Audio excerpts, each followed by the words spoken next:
الشيطان الرجيم.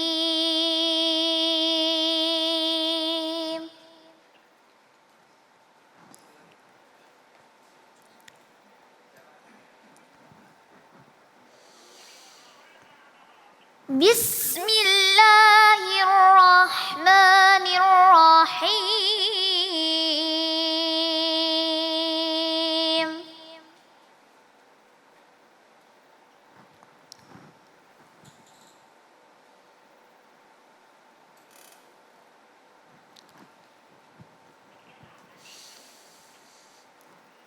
إن الذين قالوا ربنا الله ثم استقاموا تتنزل عليهم الملائكة ألا تخافوا ولا تحزنوا وأبشروا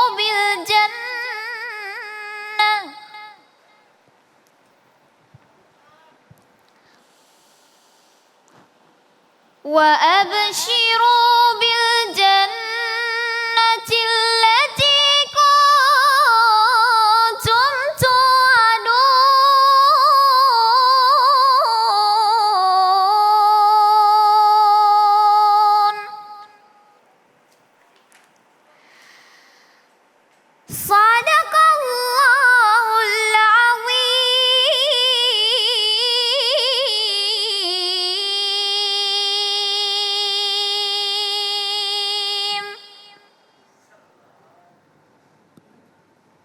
Assalamualaikum warahmatullahi wabarakatuh.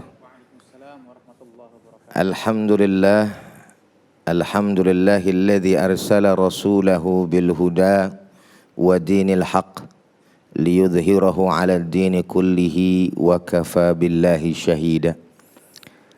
Allahumma salli wa sallim wa barik wa karrim wa syarrif wa 'azzim ala sayyidina wa habibina wa syafi'ina wa qurrati a'yunina nabiyyina wa maulana Muhammadin sallallahu alaihi wasallam wa ala alihi at-tayyibin at-tahirin wa ashabihi al-ghurril mayamin wa man tabi'ahum bi ihsanin ila yaumiddin, amma ba'd.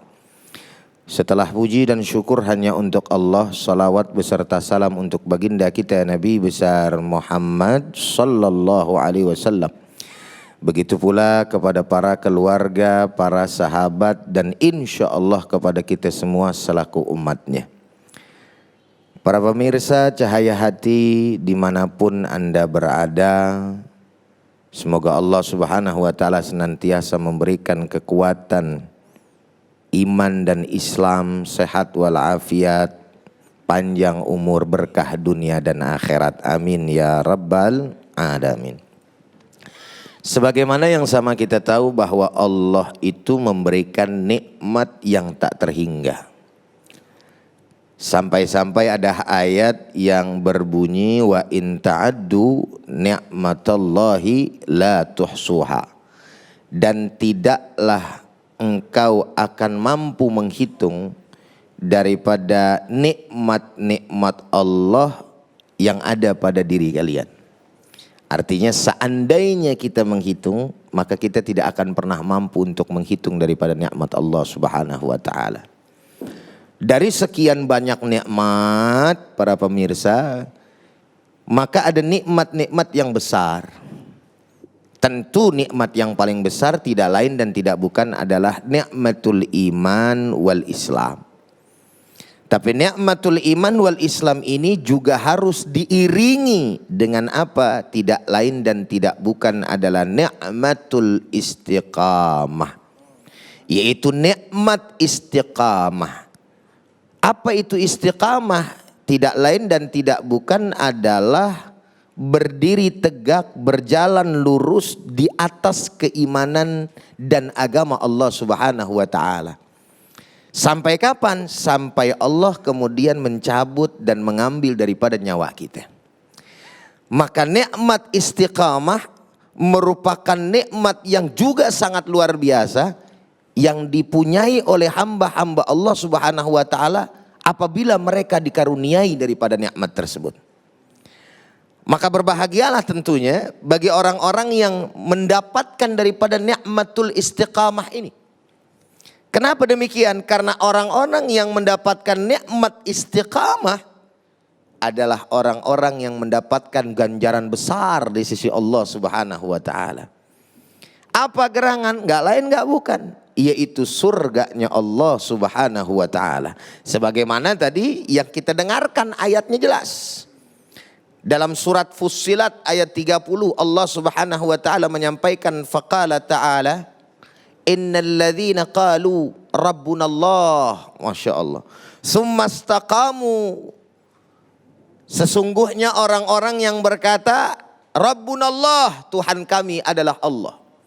Summa istaqamu, lalu kemudian dia beristiqamah, lurus tegak, tidak ke kanan, tidak ke kiri, enggak bergeming apapun kondisinya.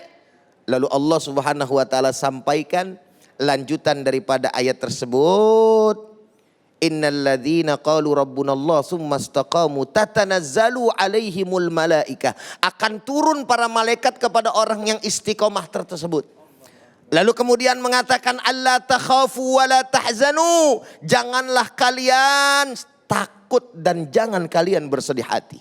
Ciri-ciri orang istiqomah adalah mereka tidak akan pernah takut kepada apapun kecuali hanya kepada Allah. Tidak akan pernah bersedih hati karena dia yakin Allah yang akan menanggung daripada dirinya baik dunia maupun di akhirat.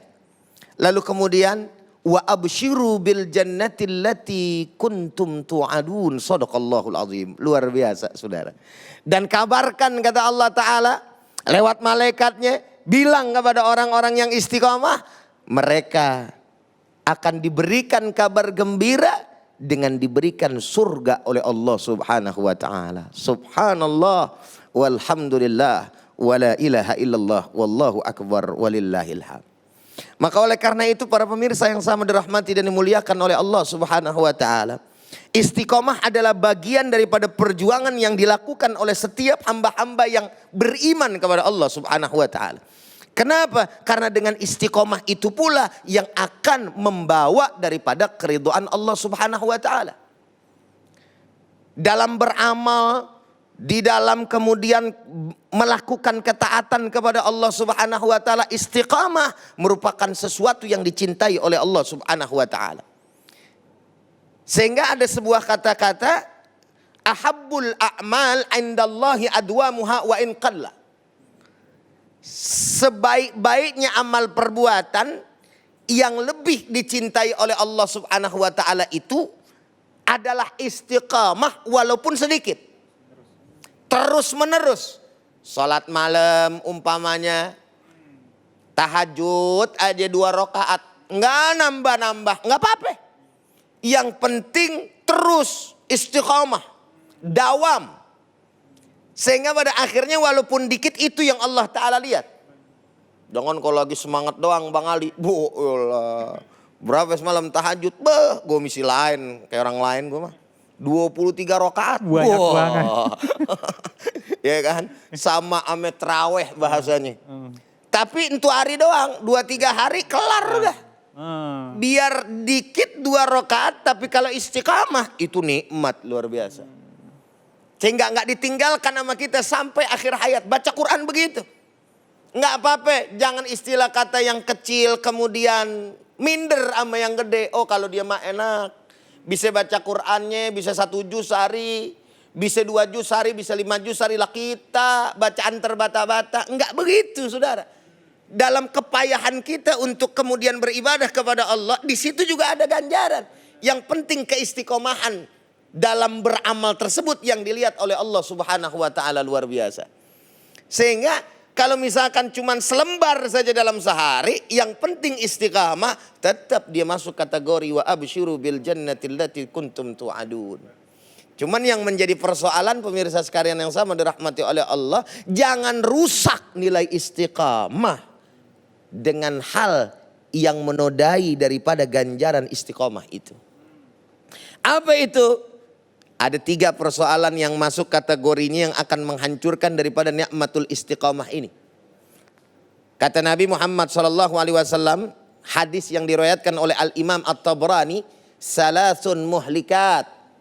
Ada 3 perkara yang bakal menghancurkan Bang Ali. Apa itu?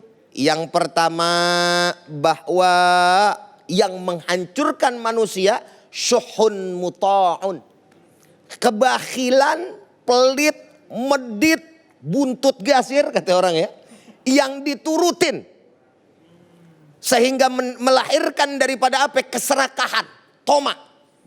Ini yang bakal menghancurkan daripada seseorang. Saking bakhilnya, akhirnya dia mati dengan kebakhilannya. Allah. Contohnya siapa? Korun. Kurang apa Korun? Bu ilaha illallah, dulu zaman miskin minta doa mulu sama Nabi Musa.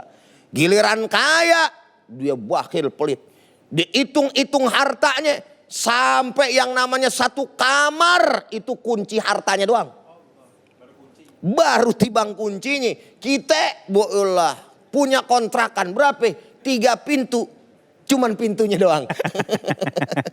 Udah bangga. Korun banyak. Ya kan? Masya Allah, tabarakallah. Nah, tapi apa kata Allah? Ya habis ditenggelamkan dengan harta-harta. Makanya sekarang ada istilah harta karun. Yang diambil daripada hartanya si Korun gitu kan. Kenapa? Syuhun muta'. Lalu yang kedua adalah wahawan muttabaun. Hawa nafsu juga yang diperturutkan. Masya Allah. Ini juga akan menghancurkan daripada manusia nih. Hati-hati. Berapa banyak orang yang kemudian dengan hawa nafsunya akhirnya menjadi hancur lebur. Yang tadinya rapi, yang tadinya tertata, kehidupannya baik. Karena hawa nafsunya hancur sudah. Maka saudara hadirin yang sama dirahmati dan dimuliakan oleh Allah. Ihdar, hati-hati. Dan yang ketiga, ini yang berkaitan dengan menghancurkannya keistiqomahan. I'jabul mar'i binafsih. Masya Allah. Bangga diri. Beda lagi tuh kalau bangga diri, kalau sombong kan kelihatan. Kalau ujub, dia lebih tipis tuh dari sombong bang. Tapi dampaknya luar biasa. Habis yang namanya amal perbuatan kita. Aduh. Contoh umpamanya kita bangun malam, udah bangun malam sholat nih ya. Terawih rapi, witir rapi. Nyambung lagi nih, witir kan baru 3 rakaat. Iya. Ya kan? Kan masih ada 11, witir kan ada 11, berarti kan masih ada 8 ya. Ya kan? Disambung lagi sama dia. Sama sholat hajatnya, tahajudnya lagi sama dia. Belum baca Qur'annya lagi sama dia. Habis kelar deh baca sampai jam 3 pagi mau sahur. Dalam hati dia ngomong, dah alhamdulillah kalau gue mah jadi orang mendingan daripada tetangga gue ngorok aja kerjanya. Abis tuh. Itu ujub. Jadi ujub masih ada dalam hati bang. Itu padahal dalam hati. Iya. I'jabul mar'i li nafsih, binafsih. Itu baru hati. Amit-amit tuh orang begitu, orang mah kayak gue dong. Tuh. Gue mah biar begini-begini alhamdulillah kagak gitu-gitu amat ke dia. Dalam hati caur udah. Tahu caur? Iya, hancur, berantakan udah. Habis tuh yang namanya amal perbuatan kita itu pahalanya gara-gara apa? Di dalam ya. Iya. Aduh ya Allah. Ada salah seorang syekh ditanya, betul salah seorang syekh ditanya oleh salah satu jamaahnya. Ya syekh, saya punya sahabat gimana nih? Si fulan sekarang ini itu kok berbeda dengan yang dulu. Ini orang dulunya ahli taat, sekarang kok jadi ahli maksiat. Apa kata jawaban si syekh? Si syekh bilang ada 2 kemungkinan. Yang pertama dia tidak memohon kepada Allah Subhanahu wa taala kekuatan untuk selalu senantiasa berbuat kebaikan taat kepada Allah. Yang kedua bisa jadi dia meremehkan orang lain. Allah. Jadi dia memandang orang lain lemah bang. Rendah gitu loh. Lu mati bang berapa sih baru anak kemarin sore aja tengil loh. Modo gitu. Padahal ada kalimat apa? La tahtakir mandunaka falikulli syai'in maziyah. Jangan kau merendahkan daripada orang lain. Kenapa? Karena setiap daripada sesuatu itu mempunyai kelebihan. Enggak usah jauh-jauh nih kita syuting sekarang Masya Allah nih. Adik saya, adik kita tercinta Ustazah Kaila. Ya Masya Allah. Lihat senyumnya dong tuh. Ya enggak? Di balik daripada kekurangan beliau ada sebuah nikmat yang besar yang belum tentu orang normal bisa dapat. Maka jangan pernah kemudian memandang sebelah mata. Makanya kalau misalkan ngelihat ada orang kekurangan apa segala macam, mulut jaga. Makanya ada kalimat yang bagus tuh, baca deh kita. Rabbana ma khalaqta hadza batila subhanaka faqina azabannar. Kenapa? Karena biasanya model kita nih kalau ngelihat yang kurang-kurang, doyannya spontan nyela. Contoh umpamanya terakhir nih ya. Kalau bahasanya ada orang bunting. Orang bunting tahu pemirsa ya, hamil ya. Ngelihat orang mohon maaf jalannya sengkle. Kira-kira pertama kali jalannya begini nih, gitu saya praktekin datu gini, ya kan? Kira-kira yang keluar dari mulut orang yang hamil apa? Auzubillah min dzalik, amit-amit zaman bayi gitu kan. Kalau naudzubillah min dzalik udah masih mending. Itu amit-amit cabang bayinya. Ya Allah. Ya amit-amit cabang bayi, jangan sampai anak gue begitu tuh. Udah bawaannya lah, mustinya tadi naudzubillah min dzalik baru benar. Rabbana ma khalaqta hadza batila subhanaka faqina adzabannar. Ya Allah, ya Tuhan kami, enggak ada yang sia-sia yang Engkau ciptakan ya Allah. Sehingga pada akhirnya apa? Yakni kita punya nikmatul istiqamah bisa tetap terjaga. Ya Allah. Insya Allah. Baik jamaah yang dimuliakan oleh Allah Subhanahu wa taala. Masya Allah ya. Banyak ilmu yang kita dapatkan, barokah insya Allah. Dan nanti kita akan bertemu dengan guru kita yang dimuliakan oleh Allah Subhanahu wa taala, dai berjuta pemirsa, Kiai Haji Agus Dermawan, menjaga istiqomah di zaman kini. Tetap bersama kami di Cahaya Hati Indonesia Ramadan.